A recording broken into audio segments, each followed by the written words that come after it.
ব্রহ্মা মা ছাড়াই সন্তানের জন্ম দিচ্ছেন। আসলে ভগবানের ইচ্ছা অনুসারে অ্যাকচুয়ালি ভগবান হচ্ছে আসল পিতা। তা ব্রহ্মা যখন 10 পুত্রর সৃষ্টি করলেন, উৎপাদন করলেন, তাদের ভিতরে দশম হচ্ছে নারদ মুনি। সবাই এভাবে সবাইকে আবার বিবাহ দেবেন কর্দম মুনির কন্যাদের সঙ্গে। আবার 3 জন এরা সবাই বিয়েতে যাবে, নারদ মুনি চতুষ্কুমার, তাদের বলে বিয়েতে থাকতে হবে না, আগে আগে পালাও, তাদেরকে বাবা নিয়ে পালিয়ে আসে। তাই এখানে নারদ মুনির খুব গুণগান করছেন দশমস্ত নারদ। নারদ মুনি কিভাবে জানতেন, ব্রহ্মাও জানতেন যে শুধু সৃষ্টি কার্য করলে কাজ হবে না, ভগবত ভক্তির পন্থা জগতে শিক্ষা দিতে হবে। তাই সুযোগ্য পুত্র নারদকে সৃষ্টি করলেন। আমরা জানি প্রথম স্কন্ধে নারদ মুনি তার জীবনের কাহিনী বলছেন। আমি ছিলাম দাসী পুত্র, কি করে ভক্তি বেদান্তদের কাছ থেকে ভাগবত কথা শুনে শুনে আমি নারদ মুনি হয়ে গেলাম। তা আসলে সব কাজ ঠিক আছে, সংসার করা, ছেলে মেয়ের জন্ম দেওয়া, পরিবার দেখা, কিন্তু সব কাজ জিরো হয়ে যাবে যদি একটা কাজ না করা হয়, যদি ভক্তি না করা হয়, যদি ভগবানের কথা শ্রবণ করা না হয়। ভাগবতমে শ্লোক বলছেন, ধর্ম সনষ্ঠিত পুংসং বীজবক্সেন কথা সুজ নোৎপাদয়ে যদি রতিম শ্রম এবহি কেবল। সৃষ্টি কার্য করা হলো, সন্তান জন্ম নিল, আদর্শ মা, আদর্শ পিতা, কেউ আদর্শ ব্রহ্মচারী, কেউ আদর্শ গৃহস্থ, কেউ আদর্শ বানপ্রস্থ, কেউ বা আদর্শ সন্ন্যাসীও হলো, বা ব্রাহ্মণ ক্ষত্র বৈশ্য শূদ্র আদর্শ আদর্শ হলো, কিন্তু সব ইজগলটি জিরো হয়ে যাবে যদি ভগবানের কথা শ্রবণ না করা হবে। তাই নারদ মুনি এই জগৎকে শিক্ষা দিচ্ছেন যে কিভাবে ভক্তিযোগ হচ্ছে শ্রেষ্ঠ। নারদ ভক্তি সূত্র বলে একটা গ্রন্থ আছে, এত সুন্দর সুন্দর সূত্র বলছেন, সেখানে ভক্তির শ্রেষ্ঠত্ব প্রতিপাদন করছেন। আর আমরা দেখি নারদ মুনি মহান মহান ভক্তদের হচ্ছে গুরুদেব। প্রহ্লাদ মহারাজের গুরুদেব কে? ধ্রুব মহারাজের গুরুদেব, যুধিষ্ঠির মহারাজের গুরুদেব, মহান মহান যত ভক্তদের গুরুদেব হচ্ছেন নারদ মুনি। নারদ হচ্ছে আদর্শ গুরু। আর ব্রহ্মা এখানে তাৎপর্য বলেন, বুঝতে পারলেন, প্রভুপাদ বলছেন, বুঝতে পারলেন যে সব কিছু সৃষ্টি করলে যদি ভক্তিযোগ, গুরু মহারাজ পাঠিয়েছে,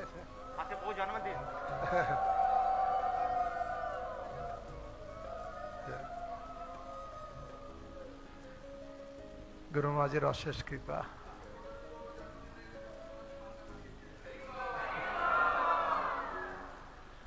হরে কৃষ্ণ, বৈষ্ণবের আশীর্বাদ। তা নারদ মুনি হচ্ছেন আদর্শ গুরুদেব। ব্রহ্মা উপলব্ধি করতে পারলেন ওই মরীচি, অত্রি, অঙ্গিরা, পুলস্ত যত যত মুনি ঋষিদের সৃষ্টি করি না কেন, তাদেরকে তো বিবাহ দেয়া হবে, সংসার করবে, কিন্তু এই জগৎ থেকে মানুষকে টেনে নিয়ে ভগবত ধামে নিয়ে যাবে, সে তো অন্য কেউ পারবে না, এক নারদ মুনি ছাড়া। এইরকম ভক্ত দরকার। আমরা কয়েকদিন আগে থেকেই প্রতিদিন না, আমরা তো প্রতিদিন ভাগবত পড়ি 6টা থেকে 7টা সকালে। সেখানে আমরা 6ষ্ঠ স্কন্ধের অজামিল কাহিনী পড়ছিলাম। সেখানে বর্ণনা করা আছে কিভাবে অজামিলের কাহিনী আপনারা জানেন, কিন্তু অজামিল যখন নারায়ণ বলেছেন তখন হট করে বিষ্ণুদূত এসে গেছে। সেখানে প্রভুপাদ লিখছেন, না শ্লোকেও আছে, এই বিষ্ণুদূত হচ্ছে অন্য কেউ না, যারা কৃষ্ণ ভক্ত তারাই হচ্ছে বিষ্ণুদূত। তা আমরা ভাবি বৈকুণ্ঠ থেকে কখন বিষ্ণুদূত আসবে, কিন্তু আমাদের কাছেই তো বিষ্ণুদূত আসছেন। এই যে গুরু মহারাজ আসলেন, জয়, এ হচ্ছে বিষ্ণুদূত। কারণ শাস্ত্রে বলছে মনুষ্য জীবন লাভ করলাম, কিন্তু যদি এই বিষ্ণুদূতদের দর্শন পেলাম না জীবিত কালে, তাহলে মরার সময় যমদূত আসবে, আসবে কিনা?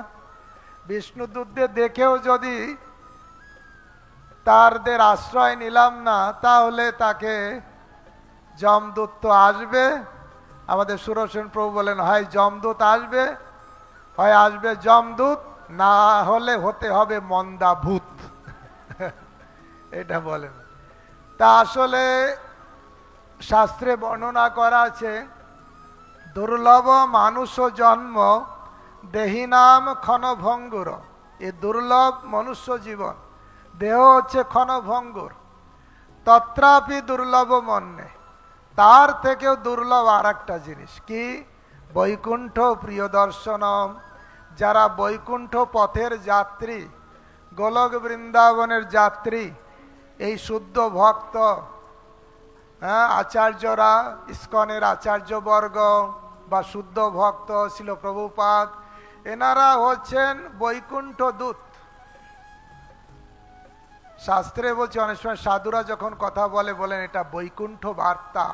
সাধুদের মুখ থেকে যা উচ্চারিত হয়, এই জাড় জাগতিক কোনো প্রজল্প কথা হয় না, তাদের মুখ থেকে বৈকুণ্ঠ বার্তা উচ্চারিত হয়।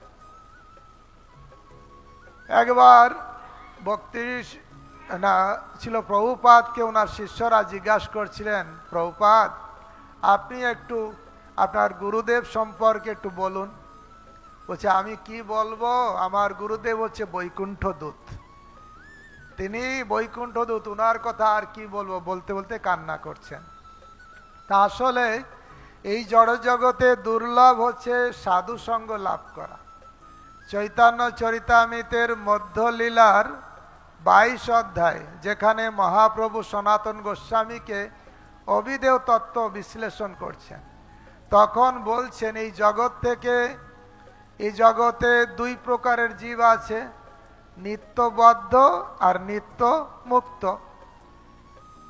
তা নিত্যবদ্ধ জীব অনাদিকাল কর্মের ফলে ভ্রমণ করছে, করতে করতে উদাহরণ দিয়েছেন চৈতন্য চরিতামৃতে, যেমন নদীতে শুকনো কাঠ ভেসে যায়, কবে যে ডাঙায় লাগবে ঠিক নেই, কালকেও লাগতে পারে, এখনই লাগতে পারে, বা কয়েক বছর পরেও লাগতে পারে।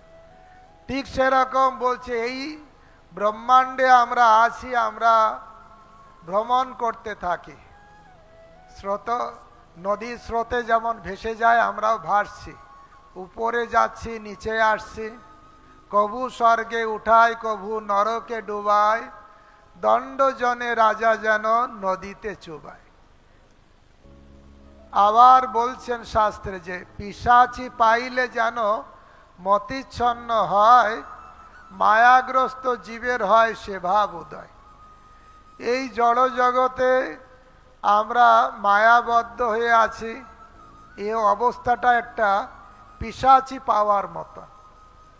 কারো যদি পিশাচি পায়, অর্থাৎ ভূত ভর করে, সে নিজের পরিচয় দেয় না।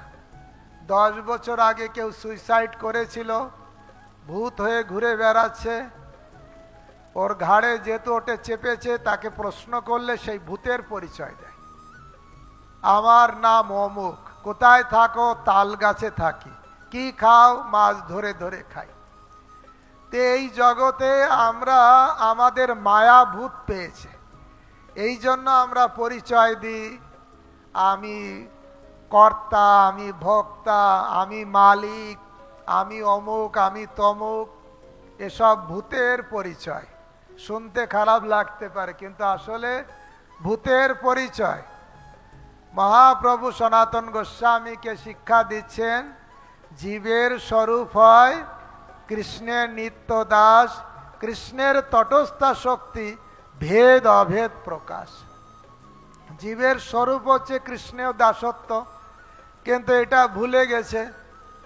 সনাতন গোস্বামীকে আরো শিক্ষা দিচ্ছেন, সুন্দর এক একটা মনে পড়ছে যে সেখানে বলছেন, একজন লোক, তার বাবা খুব ধনী ছিল, অনেক টাকা পয়সা তার ছিল, কিন্তু সে যখন বাইরে গিয়েছিল বিদেশে, সেখানে সে মারা যায়। কিন্তু এই ব্যক্তির অনেক টাকা পয়সা পুঁতা আছে, কি বলে, মাটির নিচে। আগেকার মানুষরা ব্যাংকে রাখতো না, তো মাটির নিচে রাখতো। তো এই ব্যক্তি মারা গেলে এই ছেলেকে বলে যেতে পারেনি, আর বলে যেতে পারিনি বলে এই ছেলে গরিব, বাবার টাকা খুঁজে পাচ্ছে না। এখন একজন সর্বজ্ঞ এসে বলবে যে কোন দিকে খুঁড়লে তুমি তোমার টাকাটা পাবে। চারটে দিক আছে, কোন দিক জ্ঞান কাণ্ড, কর্মকাণ্ড, কোটাও আছে উপাসনা কাণ্ড বা কর্মকাণ্ড, জ্ঞান কাণ্ড, আর হচ্ছে যোগ পদ্ধতি। এই তিনটে পদ্ধতিতে খুঁড়া যাবে না। পূর্ব দিকে খুঁড়বে নাকি? পূর্ব দিকে খুঁড়বে, অল্প খুঁড়িতেই ধনের হাড়ি তোমার হাতে পড়বে। এ কথার অর্থ হচ্ছে এই জ্ঞান কাণ্ড, কর্মকাণ্ড, যোগ, এর দ্বারা ভগবানকে পাওয়া যাবে না, আসল সম্পদ পাওয়া যাবে না। ভক্তিতেই যে পথ, ভক্তির পথ, সেই পথেই আসল ধন পাওয়া যাবে। আমাদের আসল ধন কি? সোনা দানা, টাকা পয়সা, ল্যান্ড প্রপার্টি। মহাপ্রভু রামানন্দ রায়কে জিজ্ঞাসা করছেন চৈতন্য চরিতামৃতের মধ্যলীলার ৮ম পরিচ্ছেদে, সম্পত্তির মধ্যে জীবের কম সম্পত্তি গণি, রাধা কৃষ্ণে প্রেমে যার সেই বড় ধনী। সম্পত্তি, অনেক রকম সম্পত্তি থাকতে পারে, আসল সম্পদ কোনটা? রাধা কৃষ্ণের প্রতি প্রেম। আর সেইটা উপদেশকে দেবে সর্বজ্ঞ বলেছে। সর্বজ্ঞকে এই বৈকুণ্ঠ দূত, এই বিষ্ণুদূত, এই সদ্গুরুদেব, বৈষ্ণব, এনারাই বলবেন। তাই ব্রহ্মা পর্যন্ত বুঝতে পারলেন এই নারদ মুনির মতন শুদ্ধ ভক্ত জগতে দরকার, নতুবা জগতের আসল কল্যাণ হবে না। তাই চিন্তা করে নারদ মুনিকে সৃষ্টি করলেন। এই জগতে অনেক উপকারী লোক আছে, কেউ টাকা দেবে, কেউ ওষুধপত্র দেবে, বিভিন্ন সময় বিভিন্ন কিছু দান করবে। আমাদের অনেককে বলে, আপনারা সাধু হয়েছেন, ওখানে বন্যা হয়েছে, অত ছুটে যাচ্ছেন না, কত সম্প্রদায় আছে, তারা আপনারা কি করছেন সাধু হয়ে? জগতের জন্য কি করলেন? একবার রাধানাথ স্বামী মহারাজ যখন বৃন্দাবন দর্শন করে ভক্তদের নিয়ে, ভক্তরা ফিরে গেছে, উনি দিল্লি এয়ারপোর্টে বসে আছে, আর একটা ফ্লাইট ধরবেন, বোম্বে ফিরে যাবেন। ওখানে একজন পরিবেশ মন্ত্রী এসেছেন, মানে উনিও ফ্লাইট ধরবেন, ও কোথাও যাবে। শুনেছে ইস্কনের সাধু এখানে আছে, বলে একটু ডাকো। মহারাজকে ডেকেছেন। মহারাজকে বলছে, আপনারা কি করছেন? ইস্কন কি করছে? পরিবেশ দূষিত, বাতাস দূষিত, জল দূষিত, এর জন্য কিছু করুন, মুক্ত করার চেষ্টা করুন। আপনারা শুধু হরে কৃষ্ণ করছেন, এতে কি হবে? মহারাজ বললেন, দেখুন, আপনারা আপনাদের কাজ করছেন, আমরা আমাদের কাজ করছি। আপনারা করছেন যাতে জল দূষণ মুক্ত হবে, বাতাস দূষণ মুক্ত হবে, শব্দ দূষণ হবে না, চেষ্টা করছেন। অনেকে চেষ্টা করেও আপনারা সফল হচ্ছেন, তারপরে আবার ওটা আবার দূষিত হয়ে যাচ্ছে। দূষিত হচ্ছে না? জল পিউরিফাই করার পরে আবার দূষিত হয়ে যাচ্ছে, বাতাস পিউরিফাই করার কত চেষ্টা, তা আবার দূষিত হয়ে যাচ্ছে। কেন জানেন? মানুষ তাদের অন্তঃকরণ আপনি দূষণ মুক্ত করছেন না, সেই জন্যই মানুষের দ্বারা আবার পরিবেশ দূষিত হয়ে যাচ্ছে।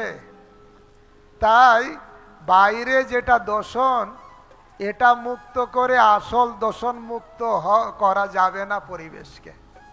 মানুষকে যদি তার হৃদয়কে দূষণ মুক্ত করতে পারেন, তাহলেই আপনার সমাজে মুক্ত দূষণ মুক্ত সমাজ হবে। আর সেটাই ইসকন করছে, আর মহাপ্রভু সেই শিক্ষাই দিয়েছেন। কি মার্জন করতে হবে? ঘরের বাইরে মার্জন করতে হবে, শরীর মার্জন করতে হবে। তার জন্য তো কত ইন্ডাস্ট্রি আছে, আপনার কত রকমের সাবান আছে, কত রকম কসমেটিক্স আছে বাইরে সুন্দর করার জন্য, কত ইন্ডাস্ট্রি চলছে তার নামে। কিন্তু এর দ্বারা সমাজে দূষণ মুক্ত হবে না। কেন হবে না? কারণ মানুষের অন্তঃকরণই তো দূষিত। আর সেই জন্য মহাপ্রভু এনেছেন মহা ঔষধ। এনেছি ঔষধি মায়া নাশিবার লাগি, হরিনাম মহামন্ত্র লহ তুমি মাগি। আর সেটাই হচ্ছে মহাপ্রভুর শিক্ষা, চেত দর্পণ মার্জন।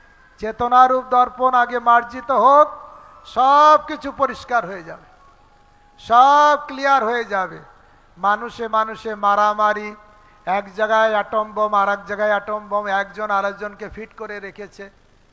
কি না উদ্বেগ সারা পৃথিবী জুড়ে।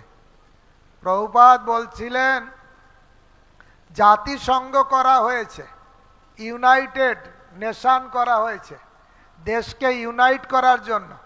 বলছে আমি যতবার এখান থেকে যাই ততবার দেখি নতুন নতুন পতাকা উঠছে। ইউনাইটেড না করে ডিভাইডেড হচ্ছে। কারণ বসুদৈব কুটুম্বকম, বাসুদেবকে কেন্দ্র করে যে কুটুম্বিতা, বাসুদেবকেই যদি বাদ দেওয়া হয় কুটুম্বিতা হবে?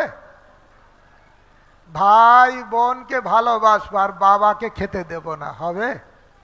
ভাই বোনকে ভালোবাসার আগে কাকে ভালোবাসতে হবে? বাবাকে। কে বাবা? শ্রীকৃষ্ণ জগতের পিতা। যে না ভজে বাপ, পিতৃদ্রোহী পাতকীর জন্মে জন্মে তাপ। শ্রীকৃষ্ণ জগতের পিতা, সর্ববেদে কয় পিতারে যে ভক্তি করে সে সুপুত্র হয়। সুপুত্র সে যে পিতাকে ভালোবাসে। পিতাকে বাদ আর ভাই বোন দিয়ে নিয়ে নাচানাচি করলাম, হবে? এ কোনোদিন হবে না। ঝগড়াঝাটি কোনোদিন মিটবে না, কোনোদিন দেশে দেশে মিটবে না, কোনোদিন সমাজে সমাজে বিশৃঙ্খলা যাবে না। গাছের গোড়ায় জল দেওয়া দরকার। আর সেই জন্য শ্রীমান মহাপ্রভু শিক্ষা দিয়েছেন, এমন হরিনাম কর সার। এ ভব সাগর, যে ভব সমুদ্র যেখানে আমরা পড়ে আছি, আচার্যরা অনেক অনেক কথা বলেছে এই ভব সমুদ্র নিয়ে। সংসার দুঃখ জলধি পতিতস্য কাম। সংসার হচ্ছে দুঃখ জলধি। অনাদি কর্ম ফলে পড়ি ভবার নব জলে, তরিবারে না দেখি উপায়। আপনি জলে পড়ে আছেন, যে জলটা দুঃখ দিয়ে তৈরি, আর আপনি সুখে নাচানাচি করবেন? আরে জলটা দিয়েছে দুঃখ দিয়ে তৈরি, সেই জলে আমি পড়ে আছি, তা কি করে সুখ পাবো? এই জল থেকে উঠতে হবে। অসতমা শতগময়, তমসমা জ্যোতির্গময়, মৃত্যুর মা অমৃতের গময়। সেই পথে গেলে তো শান্তি পাবে। এই জড় জগতে প্রভুপাদ অনেক জায়গায় বলেছে, যদি আমি নিচের দিকে তাকাবো কোথাও বেষ্টা, কোথাও নোংরা, কোথাও বা বাগান, ভালো মন্দ সব, কিন্তু উপরের দিকে তাকালে নির্মল আকাশ, সেখানে কোনো অসুবিধা। সেই জন্য বলছে সিম্পল লিভিং, হায়ার থিঙ্কিং, চিন্তা ভাবনাকে উন্নত করতে হবে, কৃষ্ণ ভাবনায় ভাবিত হলে। আর এই কৃষ্ণ ভাবনামৃত দান করার জন্য জগৎগুরু ছিল প্রভুপাদ, জগতে এসেছিলেন। ওনার গুরুদেব বলেছিলেন তোমরা যারা ভারতের শিক্ষিত যুবক, সারা পৃথিবী জুড়ে ইংলিশ ভাষাভাষীদের ভিতরে কৃষ্ণ ভাবনামৃত প্রচার করো। অভয় চরণ দে গৃহস্থ জীবনে আছে, ব্রিটিশের বিরুদ্ধে অসহযোগ আন্দোলনেও যুক্ত। সঙ্গে সঙ্গে প্রশ্ন করলেন, স্বামীজি আগে আমরা দেশ স্বাধীন করি, তাহলে তো আমাদের কথা অন্যরা শুনবে। ভক্তিনাথ ঠাকুর প্রভুপাদ উপদেশ দিলেন, আধ্যাত্মিকতা কোনো স্বাধীনতা পরাধীনতার উপর নির্ভর করে না। ভারত আজ পরাধীন আছে, এখনো আধ্যাত্মিকতা দরকার। ভারত যেদিন স্বাধীন হবে সেদিনও আধ্যাত্মিকতা দরকার। তাই এই আধ্যাত্মিকতা নিত্যকালের জন্য, সবার জন্য দরকার। পরবর্তীকালে তিনি তো দীক্ষা গ্রহণ করলেন, গুরুদেবের এই কথাটা খুব ভালো লাগলো, এবং পরবর্তীকালে দীক্ষা গ্রহণ করলেন। উনি গৌড়ীয় মঠে উনি পত্র পত্রিকাতে আর্টিকেল দিতেন। তার ভিতরে একটা আর্টিকেল আছে যেটা বৈরাগ্য বিদ্যা গ্রন্থে দেখবেন। তাতে প্রভুপাদ লিখছেন, ভারত আজ স্বাধীন হয়েছে, সত্যি কি আমরা স্বাধীনতা পেয়েছি? কাম, ক্রোধ, লোভ, মোহ, মদ, মাৎসর্য, এর থেকে কি আমরা স্বাধীনতা পেয়েছি? তা আমাদের প্রকৃত স্বাধীনতা লাভের চেষ্টা করতে হবে, আর সেটাই হচ্ছে কাম ক্রোধের হাত থেকে মুক্তি। এই জড় জগতে যদি আমরা সাধুর কাছে যাব, তাহলে এই কাম ক্রোধের হাত থেকে মুক্ত হতে পারবে, তাছাড়া কেউ মুক্ত করতে পারবে না।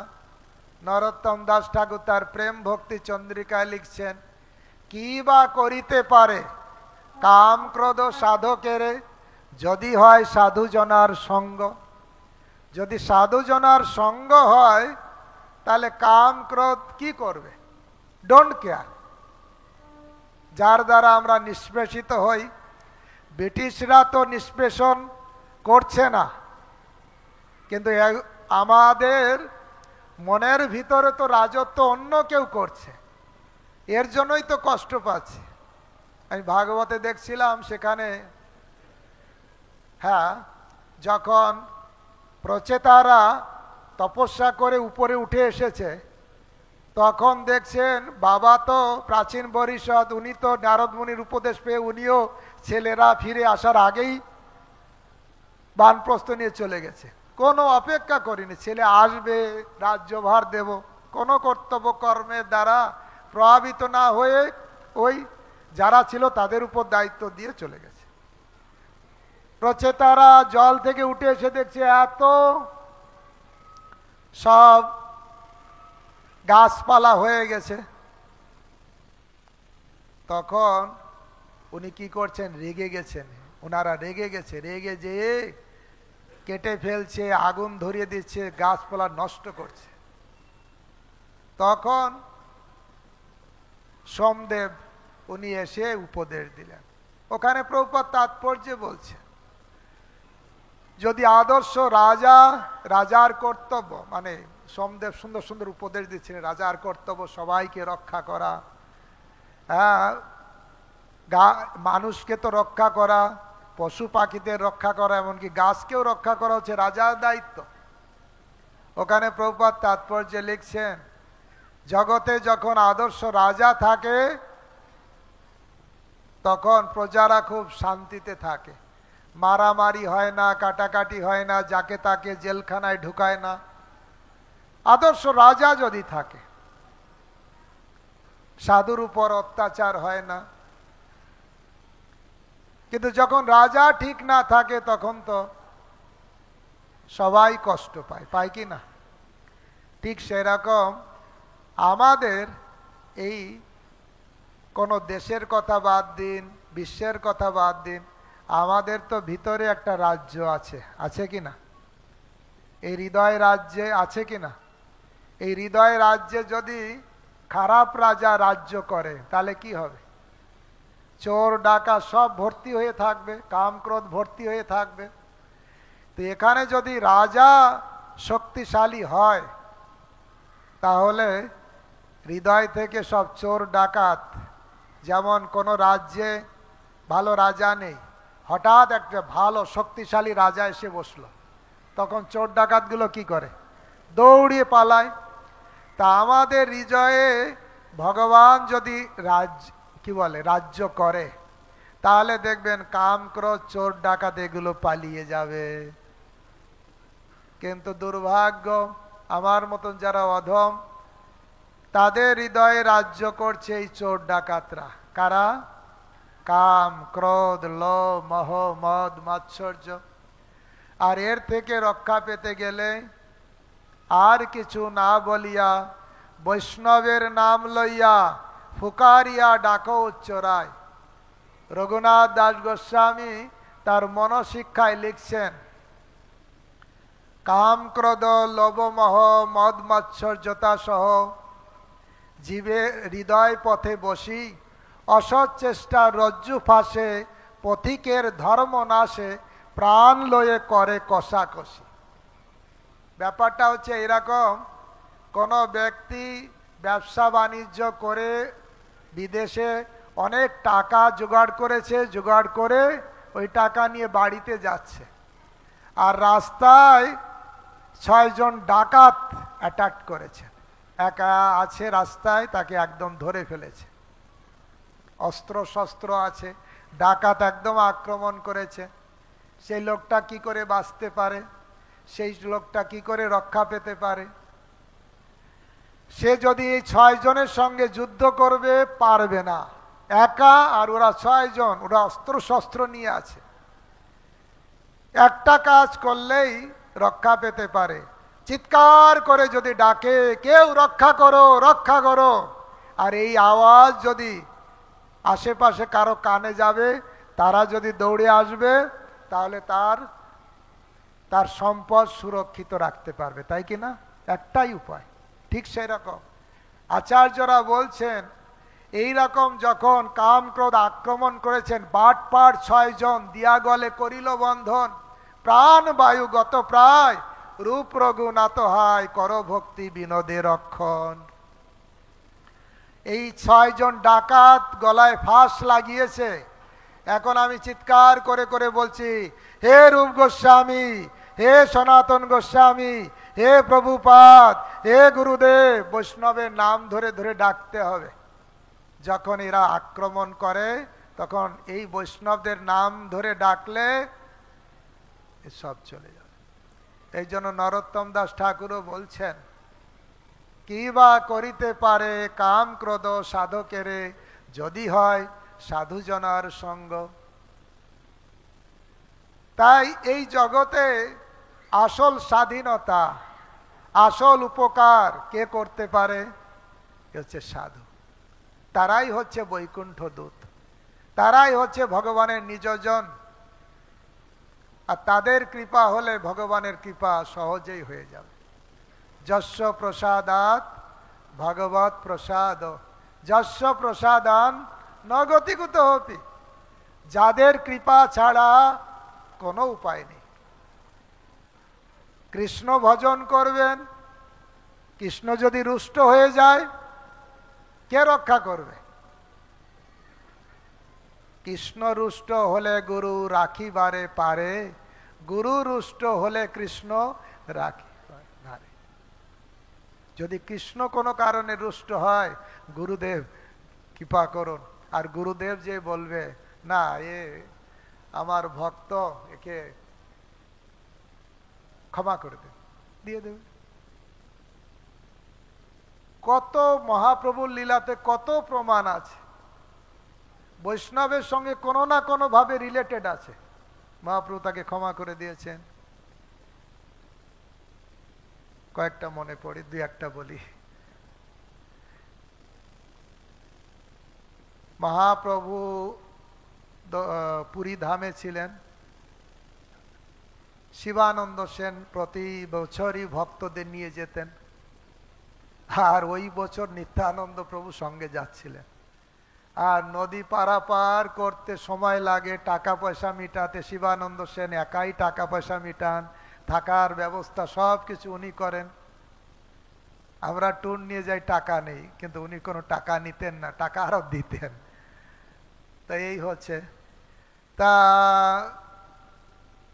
শিবানন্দ সেন এপারে আছে, নদী পার করছেন এক একটা করে, আর ওপারে নিত্যানন্দ প্রভু আগে গিয়ে বসে আছেন। আর বসে একটা গাছের নিচে বসে বসে জোরে জোরে বলছে, বেটা শিবা কোথায় গেল? আমার এখানে বসিয়ে রাখলো, না খেতে দিল, না থাকতে দিল, কোথায় গেল শিবা? এরকম নিত্যানন্দ প্রভু তো অবধূত, কথাবার্তা এরকম এরকম বলতে বলতে বলে, বেটা শিবা এখন আমার খেতে দিল না, ওর 3 পুত্র মরে যাক। আর তার স্ত্রী নিত্যানন্দ প্রভুর কাছাকাছি ছিল, এ কান্না করতে শুরু করেছে, আমার গোসাই বলল 3 পুত্র মরে যাবে, তাহলে তো মরে যাবে। শিবানন্দ সেন সবার মিটমাট করে দিয়ে যখন এসেছেন,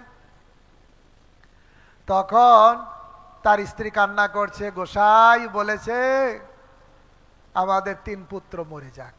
কিন্তু শিবানন্দ সেনের কি রিয়াকশন, আরে বেটি চুপ, যদি গোসাই চায় 3 পুত্র কেন, সব চলে যাক, আমার কোনো দুঃখ নেই, গোসার যদি ওইটাই ইচ্ছা হয়। এ হচ্ছে ভক্ত, শরণাগত ভক্ত। মারবি রাগবি জয় ইচ্ছা তুহারা, নিত্য দাস প্রতি তোয়া অধিকারা। এরপরে শিবানন্দ সেন নিত্যানন্দ প্রভুর কাছে গিয়েছে। নিত্যানন্দ প্রভুর কাছে যখন গিয়েছে, নিত্যানন্দ শিবানন্দকে দেখে রেগে তার বুকে দাম করে লাথি মেরেছে, পা দিয়ে লাথি মেরেছে। এই দৃশ্যটা দেখেছে কে? শ্রীকান্ত। এই শিবানন্দ সেনের ভাগ্নে ছিল শ্রীকান্ত, দূর থেকে দেখলো। স্বাভাবিক রাগ হওয়ার কথা, বাইরের লোক, সাধারণ লোক যারা তত্ত্ব বোঝে না তারা, উনিও রেগে গেলেন। কেন রেগে গেলেন? আমার মামা গোসাই থেকে শুরু করে সবার খাওয়ার ব্যবস্থা, থাকার ব্যবস্থা পারাপারে সব করে আনছে, আর মামা ওপারে বসেছিল না, ওপারে এই সেবাটাই করছিল।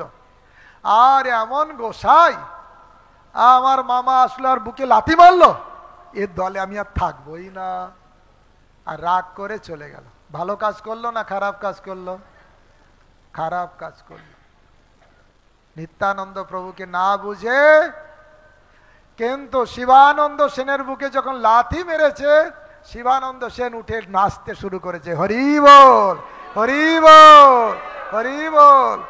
যে পাদ পদ্ম ব্রহ্মা শিব নারদ প্রার্থনা করে, কত যোগী মনিরা শিব যে পাদ পদ্মর একটু পেতে চায়, সেই পাদ পদ্ম প্রভু কৃপা করে আমার বুকে দিয়েছে, আমি কি ভাগ্যবান, হরি বল।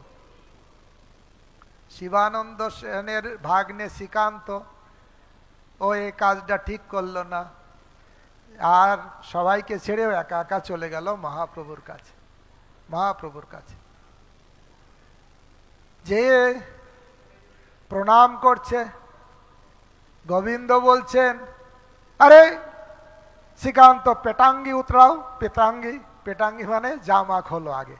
আসলে নিয়ম হচ্ছে, ওখানে তারপরে লিখছে ভগবানকে প্রণাম করার আগে জামা খুলতে হয়।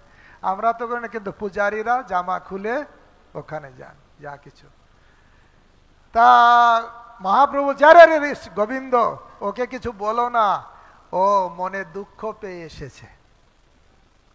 শ্রীকান্ত সেন কথাটা শুনলো, বলল, আমি যে দুঃখ পেয়ে এসেছি মহাপ্রভু তো জানে, তাহলে আমি আর কি আর কমপ্লেন করব? আর কিছু বললে না।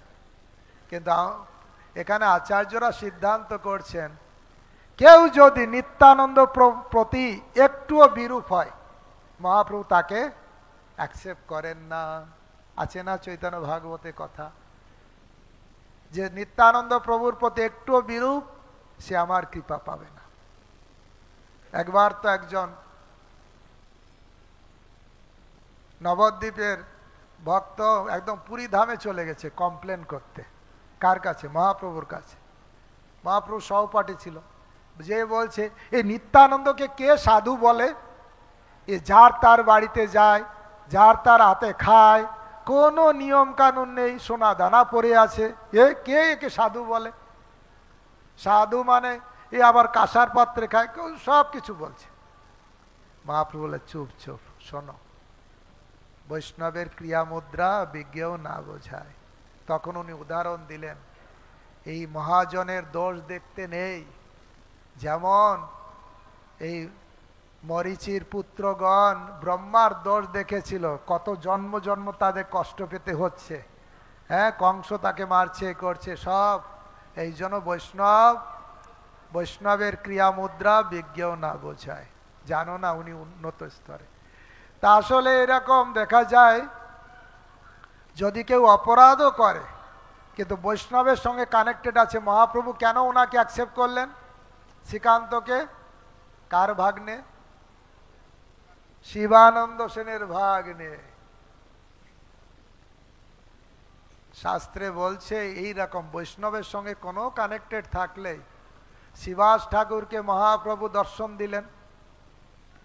শিবাস ঠাকুর সরল তো, সবাই বলতো এই নবদ্বীপে এই মুসলমানকে ডেকে আনবে, এই হরিনাম হরিনাম করছে, মুসলমানরা একসময় আসবে, একে ধরে নিয়ে যাবে, নৌকায় তুলে নিয়ে যাবে। বারবার বলতে বলতে সরল মানুষ তো ভয় হয়ে গেছে। আর ঘরে যে ওম নমস্তে নরসিংহায়, নমস্তে নরসিংহায় সব নৃসিংহদেবের স্তবস্তুতি করছে। ঠিক মহাপ্রভু তখন গঙ্গার ঘাটে বিচরণ করছিলেন। উনি তো অন্তর্যামী, কোথায় কি হচ্ছে ওনার ইচ্ছা ছাড়া গাছের একটা পাতাও নড়ে না। বুঝতে পারলে আরে আমি নবদ্বীপে, আর শিবাস ঠাকুর ভয়ে কাঁপছে। ছুটতে ছুটতে গেলেন, দরজায় ঠুকালেন, শিবাস দরজা খোল, দরজা খোল, কার ভয় পাস, দেখ আমি এসেছি। শঙ্খচক্র গদা পদ্ম একদম দর্শন দিলেন, বলে দেখ আমি কে, তোর কিসের ভয়, কার ভয় পাস? ভয় পাবি? মুসলমান, তাকে ভয় পাচ্ছিস?